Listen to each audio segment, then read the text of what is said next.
بدقسمتی سے ہمارے معاشرے میں یہ خیال تصور پا رہا ہے کہ 40 سال کی عمر کے بعد ہڈیوں اور جوڑوں کے امراض بشمول کمر درد عمر کا تقاضا ہے، اور ان تکالیف سے نجات کے لیے کسی قسم کے علاج کی ضرورت نہیں ہے، کیونکہ علاج کے باوجود افاقہ ممکن ہی نہیں۔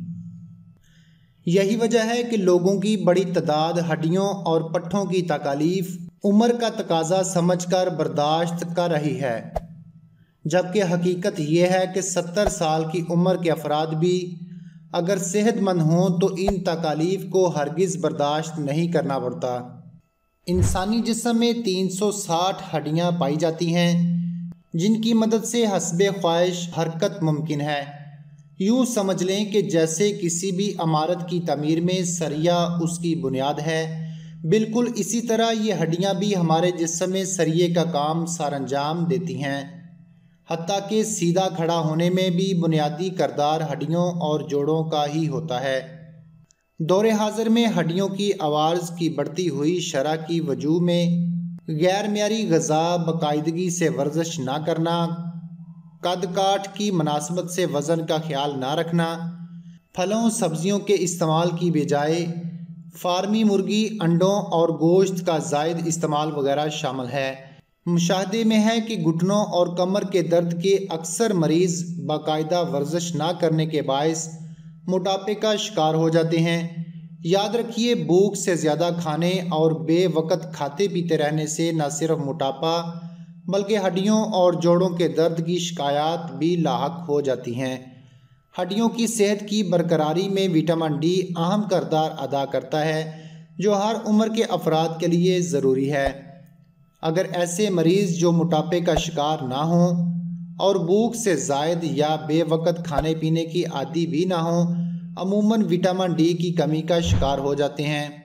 پھر کئی افراد دن کے اوقات میں دھوپ میں باہر نہ نکلنے اور اپنا بیشتر وقت ایئر کنڈیشنر یا بند کمروں میں گزارنے کے سبب بھی وٹامن کی کمی کا شکار ہو جاتے ہیں۔ اب سوال یہ پیدا ہوتا ہے کہ ہڈیوں کو صحت مند توانا رکھنے کے لیے وٹامن ڈی کن کن ذرائع سے حاصل کیا جا سکتا ہے؟ تو غیر معیاری خوراک میں ویسے بھی وٹامن ڈی کی موجودگی کا تصور نہیں کیا جا سکتا، تاہم قدرت نے یہ خصوصیت دھوپ کی روشنی میں رکھی ہے، جس سے قدرتی طور پر وٹامن ڈی پیدا ہوتا ہے۔ سورج کی روشنی جب جلد پر پڑتی ہے تو اس میں موجود بالائے بنفشی شعاعیں جلد میں وٹامن ڈی کی تیاری کو تحریک دیتی ہیں۔ ہڈیوں کے لیے کیلشیم بھی از حد ضروری ہے۔ یاد رہے کہ ہمارا جسم کیلشیم خود نہیں بنا سکتا، لہٰذا اس کمی کو متوازن غذا کے ذریعے ہی پورا کیا جا سکتا ہے، کیونکہ اگر جسم میں کیلشیم کی مقدار پوری نہ ہو تو پھر یہ کمی از خود ہڈیوں کے ذریعے پوری ہوتی ہے، جس کے نتیجے میں ہڈیاں کمزور ہونا شروع ہو جاتی ہیں۔ نیز ہڈیوں کے امراض میں اضافے کی ایک وجہ وٹامن ڈی اور کیلشیم کی کمی کے علاوہ کولا مشروب کا زائد استعمال بھی ہے۔ جدید ترقی یافتہ دور میں موبائل فون، کمپیوٹر، لیپ ٹاپ، ٹیبلٹ اور ٹی وی اسکرین کا زائد استعمال بھی ہڈیوں، جوڑوں اور پٹھوں کے امراض کا ایک بڑا سبب بن رہا ہے۔ آپ حیران ہوں گے کہ وہ کیسے؟ کیونکہ کئی گھنٹے ان کے سامنے بیٹھے رہنے سے ہڈیاں، جوڑ اور پٹھے متاثر ہو جاتے ہیں۔ ان اشیاء کا استعمال ترک نہیں کیا جا سکتا، تاہم طرز زندگی میں تبدیلی ضرور لائی جا سکتی ہے۔ ماحولیاتی آلودگی بھی ہڈیوں پٹھوں کے امراض کی ایک بڑی وجہ ہے۔ اکثر افراد میں 40 سال کی عمر کے بعد ہڈیاں کمزور ہونے کی شکایت پیدا ہو جاتی ہے، لہٰذا 40 سال کے بعد باقاعدگی سے معالج سے معائنہ کروانے کے ساتھ اس کی دی گئی ہدایت پر سختی سے عمل بھی کیا جائے۔ ہڈیوں، جوڑوں اور پٹھوں کی تکالیف میں مبتلا مریض یہ بات ذہن نشین کر لیں کہ تمباکو، الکحل اور کیفین کا استعمال مرض کی شدت کا باعث بنتا ہے، لہٰذا ان کا استعمال فوراً ترک یا بہت حد تک کم کر دیں۔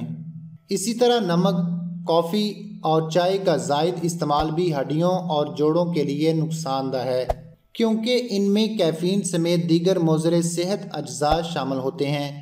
ان کے برعکس دودھ، دہی، پنیر اور ڈیری مصنوعات استعمال کی جائیں، تاہم زائد چینی والی مصنوعات اور زیادہ چکنائی والی خوراک سے بھی پرہیز کیا جائے۔